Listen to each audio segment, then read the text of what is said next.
কোটা সংস্কার আন্দোলনে যে সকল শিক্ষার্থীরা শহীদ হয়েছেন তাদের আত্মার মাগফিরাত কামনার জন্য কৈমার স্কুল অ্যান্ড কলেজের সকল শিক্ষার্থীরা একত্রিত হয়েছেন এবং সেখানে কৈমার স্কুল অ্যান্ড কলেজের একজন অধ্যক্ষ সুন্দরভাবে বক্তব্য দিতেছেন।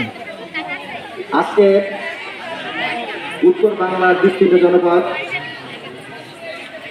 এই কৈমারী স্কুল অ্যান্ড কলেজ প্রাঙ্গণে বৈষম্যবিরোধী ছাত্র আন্দোলনের ডাকে আজকের এই আলোচনা সভায় উপস্থিত অত্র প্রতিষ্ঠানের সম্মানিত শিক্ষক মণ্ডলী, অত্র প্রতিষ্ঠানের সম্মানিত কর্মকর্তা কর্মচারীবৃন্দ এবং আমার সামনে উপস্থিত আমার পিছনের দিকে উপস্থিত আমার সাথে উপস্থিত বৈষম্যবিরোধী ছাত্র আন্দোলনের উদীয়মান তরুণ ছাত্ররা এবং আমার সামনে উপস্থিত আজকের এই প্রতিষ্ঠানের ছাত্রছাত্রীবৃন্দ, যারা আমার থেকে বয়সে বড় তাদের প্রতি রইল আমার সালাম, আসসালামু আলাইকুম রহমতুল্লাহ।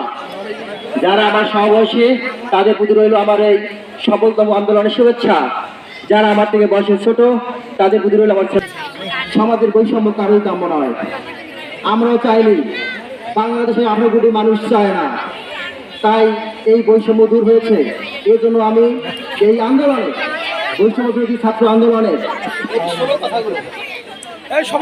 বৈষম্যবিরোধী ছাত্র আন্দোলনের সকল পর্যায়ে সমন্বয়ক ও নেতা কর্মীদের আমার হৃদয়ের অন্তরস্থান থেকে জানাচ্ছি রক্তিম শুভেচ্ছা। পাশাপাশি এই আন্দোলন সফল করতে গিয়ে আমাদের রংপুরের গৌরব, আমাদের রংপুরের মেধাবী ছেলে, আমাদের রংপুরের বিপ্লবী সন্তান, আমাদের রংপুরের আব্বাসীন সন্তান, আমাদের রংপুরের বীর শ্রেষ্ঠ জনাব আবু সাইদ, শহীদ আবু সাইদ রক্ত দিয়েছিলেন।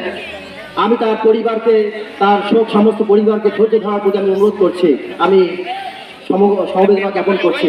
পাশাপাশি রুদ্ধ সহ সারা বাংলাদেশে এই স্বৈরাচারের গুলিতে, এই নেত্রীর গুলিতে, এই নেত্রীর একমাত্র কথার গুলিতে যে সমস্ত তাজা রক্ত দিয়েছে, যে সমস্ত মা বাবার বুক খালি হয়েছে, আমি তাদের সমস্ত পরিবারের প্রতি আমি সমবেদনা জ্ঞাপন করছি। মৃত্যু কারো কাম্য নয়। প্রত্যেকটা পরিবারের প্রতিটা সন্তান তাদের আদরের সন্তান হয়ে থাকে। এক একটা পরিবার থেকে এক একটা সন্তান গেলে এই সন্তানরা যখন পরিবার থেকে চলে যায় সেই পরিবারের প্রতি তার সমবেদনা কি, তার মৃত্যু যন্ত্রণাটা কি, যেভাবে নিরীহ ছেলেদের উপর গুলি চালানো হচ্ছে। আইয়ুব খান থেকে শুরু করে বাংলাদেশের কোন শাসক স্বৈরাচারের সব পর্যন্ত কেউ কারো বুকে এত গুলি চালায়নি।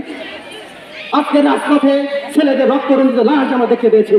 এটা আমাদের বাংলাদেশের কাম্য ছিল না। এজন্য আমাদের ভাইরা 52 রক্ত দেয়নি, এজন্য আমাদের ভাইরা 71 রক্ত দেয়নি, এজন্য আমাদের ভাইরা 69 করে অভ্যুত্থান করেনি, এজন্য আমাদের ভাইরা নব্বই সরকার বিরোধী আন্দোলন করেনি। আজ 24-এর ছেলেরা, আজ এই 24-এর ছেলেরা যেভাবে রক্ত দিয়ে প্রমাণ করে দিল এই দেশে আর কোনো বৈষম্য থাকতে পারে না। অন্যভাবে সমাজের কোন স্তরে, স্কুল হোক, কলেজ হোক, প্রতিষ্ঠান হোক, ব্যাংক, বিমা, অফিস, আদালত, কোন জায়গায় কোনো বৈষম্য থাকতে পারে না। আমি অনুরোধ করবো এই বৈষম্যবিরোধী ছাত্র আন্দোলনকে যে সমাজের কোন স্তরে যার কোনো বৈষম্য থাকতে না পারে সেই দিকে সজাগ দৃষ্টি রাখার জন্য আমাদের ক্যাম্পাসে স্বাগতম। কৈমারী স্কুল অ্যান্ড কলেজের বৈষম্যবিরোধী ছাত্র আন্দোলনকে আমি স্বাগতম জানাই। দূর হয়ে যাক তাদের হাত ধরে এই কৈমারী কলেজের দুর্নীতি, দূর হয়ে যাক এই কৈমারী কলেজের বৈষম্য, দূর হয়ে যাক আর জন্য কোনো স্টুডেন্টকে আমি নজরদার অনুরোধ করছি। এই বলে আমি আমার সংক্ষিপ্ত বক্তব্য শেষ করছি।